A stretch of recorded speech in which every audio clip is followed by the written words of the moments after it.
નમસ્કાર મિત્રો, હું ડોક્ટર વરુણ વ્યાસ, કન્સલ્ટન્ટ ઓર્થોપેડિક અને જોઈન્ટ રિપ્લેસમેન્ટ સર્જન, શિવાલિક હોસ્પિટલ, ગાંધીનગર.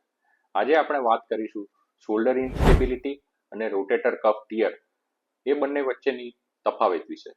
તો ડોક્ટર, શોલ્ડર ઇન્સ્ટેબિલિટી કઈ ઉંમરના લોકોમાં વધુ જોવા મળે છે?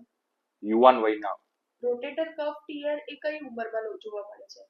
એ મુખ્યત્વે વૃદ્ધોમાં. તો ડોક્ટર, ટ્રોમેટિક ડિસલોકેશન પછી સૌથી સામાન્ય સ્થિતિ કઈ દેખાય? Shoulder instability.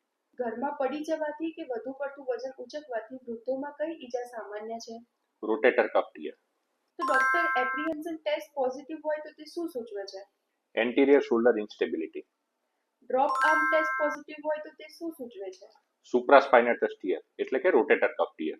તો ડોક્ટર, ઇન્સ્ટેબિલિટીમાં અબડક્શન અને એક્સટર્નલ રોટેશનમાં દુખાવો સામાન્ય છે? હા. વૃદ્ધ વ્યક્તિને ટ્રોમા બાદ હાથ ઊંચો ન થાય તો શું કરશો? એ મોસ્ટલી રોટેટર કફ ટીયરનું લક્ષણ છે. વારંવાર ડિસ્લોકેશન કઈ સ્થિતિમાં મુખ્ય લક્ષણ છે? Shoulder instability. તો ડોક્ટર, પેઇન વગર વીકનેસ શેમાં વધુ જોવા મળે છે? શોલ્ડર ઇન્સ્ટેબિલિટીમાં. અને પેઇન સાથે વીકનેસ એ શેમાં જોવા મળે છે? રોટેટર કફ ટીયરમાં. તો ડોક્ટર, રોટેટર કફ ટીયરના નિદાન માટે લેટેસ્ટ પદ્ધતિ કઈ છે? એમઆરઆઈ.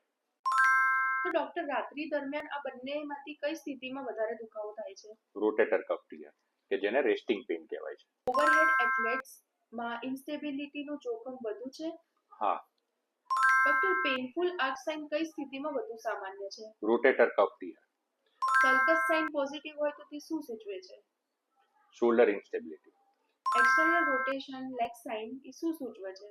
એ ઇન્ફ્રાસ્પાઇનેટસ અને ટીરીસ માઇનર કે જે રોટેટર કફના પાર્ટ છે એનું ટીયર સૂચવે છે. યુવાન પુરુષમાં પહેલીવાર ટ્રોમેટિક ડિસલોકેશન થાય તો રિકરન્ટ ઇન્સ્ટેબિલિટીનો ચાન્સ વધારે છે? હા, ચોક્કસ.